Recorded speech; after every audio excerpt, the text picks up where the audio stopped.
6. Toxic texting habits of narcissists. Have you ever been on the receiving end of bizarre, hot and cold text messages that left you feeling confused, anxious, and insignificant? If so, you may have encountered one of the most insidious weapons in the narcissist's arsenal of mind games, their toxic texting habits. As a therapist and life coach specializing in narcissistic abuse, I've witnessed firsthand how these manipulative texting tactics can slowly dismantle your self-worth and reality over time.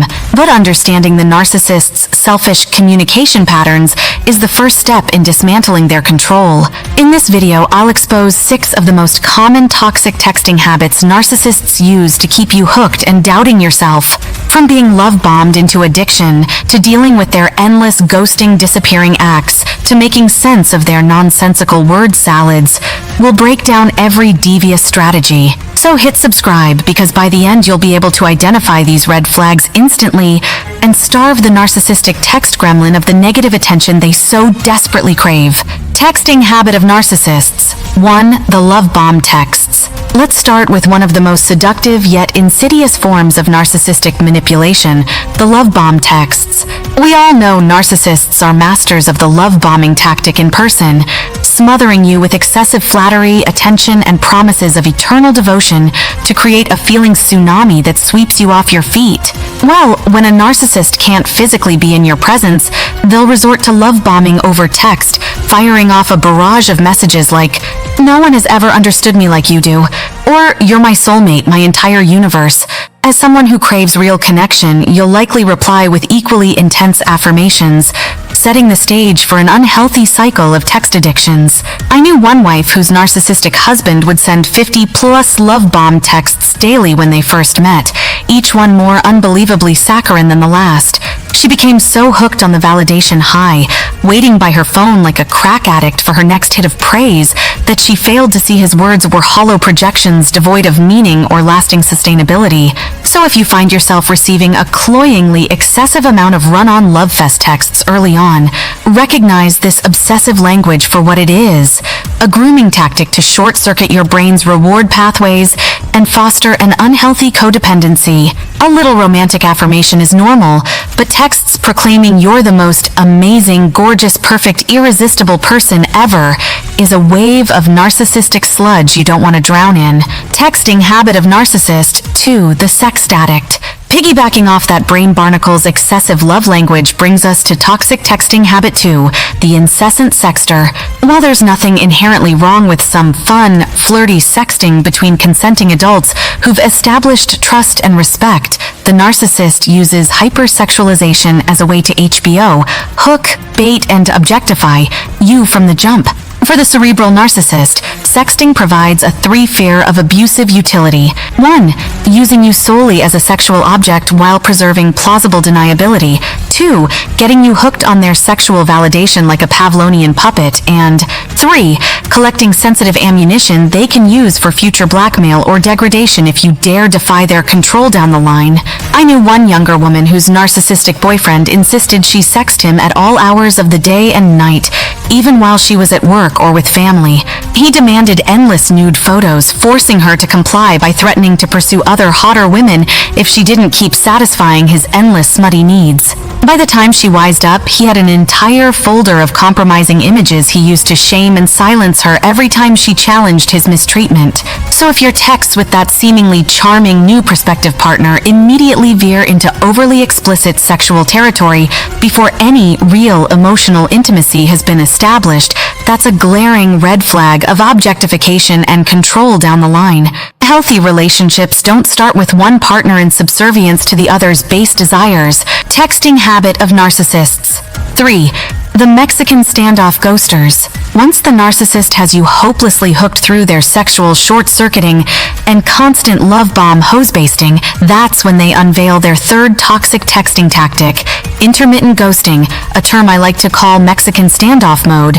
This is where the narcissist, perhaps sensing they're losing your rapt attention thanks to their own obsessive overstimulation, will suddenly go radio silent on you for stretches at a time.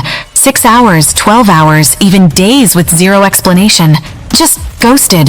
When you frantically text asking if everything's okay or what's going on, they'll gaslight 101 you by claiming you're overreacting, being needy or insecure, and making you doubt the validity of your very understandable concerns over their disappearing act. One husband I treated described how his narcissistic wife would love-bomb him hourly while he was at work, only to then inexplicably go AWOL for 48 hours straight, leaving him an anxiety-riddled wreck, constantly checking his phone while she was out boozing and seducing new supply without a care.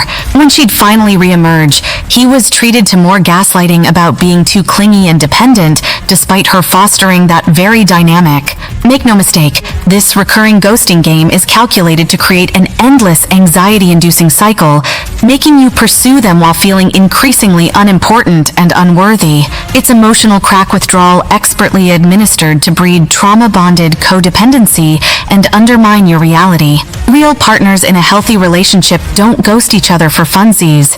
Texting habit of narcissists. 4. The Nightcrawler's booty texts. Closely related to the disappearing acts of ghosting is toxic text habit 4 that I've dubbed the Nightcrawler's booty texts. This is when the narcissist goes full radio silence for an extended period, only to then suddenly resurface in the dead of night with urgent, demanding messages like, "Oh, why haven't you answered me? Call me immediately, this is important." 15 missed calls from Narcissist Nightcrawler. When you groggily respond asking what's so urgent, their emergency ends up being some inane nonsense like being unable to decide between chicken parm or lasagna for dinner. Yet instead of being relieved there's no real crisis, you're now berated for your unforgivable lack of a rapid response. These pouty, entitled outbursts are the narcissist's way of ensuring you remain permanently tethered to your phone, enslaved to their relentless need for constant validation and reassurance. It's a repeated test to see how fast you'll come running at their every bark and whimper like an obedient lapdog, no matter how inappropriate the hour or absurd the heroic effort demanded of you. I knew one fiancée tormented by her narcissistic partner, aggressively drunk texting 3 a.m. demands for her to come over immediately so he could berate, belittle, and give her a new list of reasons why he was seriously reconsidering marrying someone so unappreciative and lucky to be with him.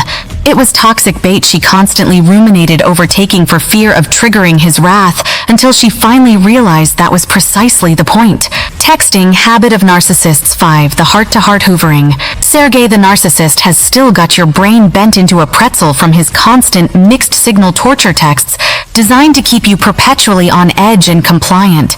But just when you're about to mercifully distance yourself and untangle the mind knot he's created, here comes the dreaded Hoover maneuver. Toxic text habit 5.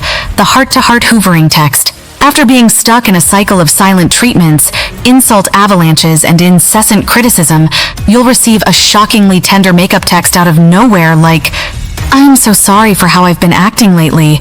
You don't deserve it. My avoidance just covers up how scared I am of losing you. Whenever I think about how perfect and wonderful you are, I get terrified you'll realize I'm not good enough and leave me. But I promise I'll be better."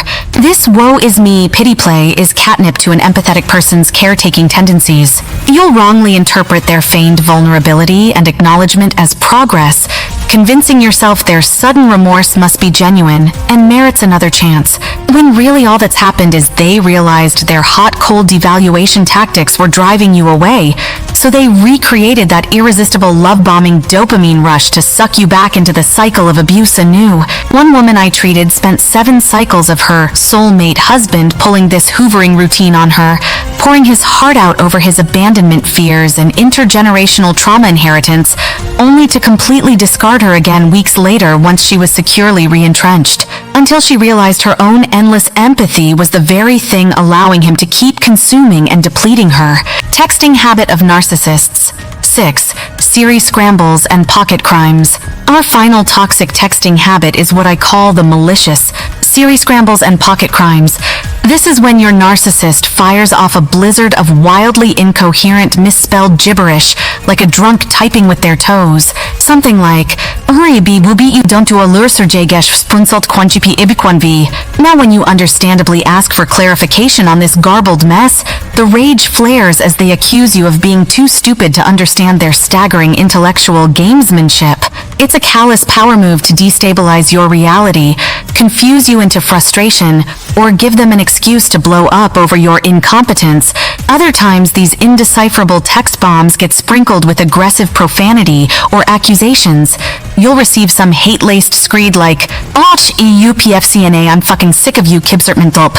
When you ask what that means, they'll sweetly smirk, "Oops, silly me, I must have butt-dialed you again." This provides plausible deniability for their intended pockets of abuse, allowing them to dismiss your concerns while sneakily deflating your confidence. The true purpose of these Siri scrambles and pocket crimes? Making you feel gaslit, invalidated, and subservient to their dominance. It boxes you into a corner where you can never expect clarity or logic, only capricious belittlement designed to destabilize your grip on reality. Just another way the narcissist keeps you walking on perpetual eggshells. The bottom line, whether they're showering you in excessive love bombs and sexual objectification, tormenting you with perpetual push-pull ghosting, creating anxiety through booty call rants, hoovering you back in with false redemption narratives, or pelleting you with abusive gibberish, it's all warfare against your self-worth and autonomy. So stay vigilant to these toxic text tactics, maintain firm boundaries, and refuse to feed any narcissist's manipulative word salads. Hit subscribe now for more tips on starving these emotional vampires of what they so desperately crave, your codependent negative attention. You are worthy of real affection and respectful communication without endless mind games. Reclaim your power from these con artists today before it's too late.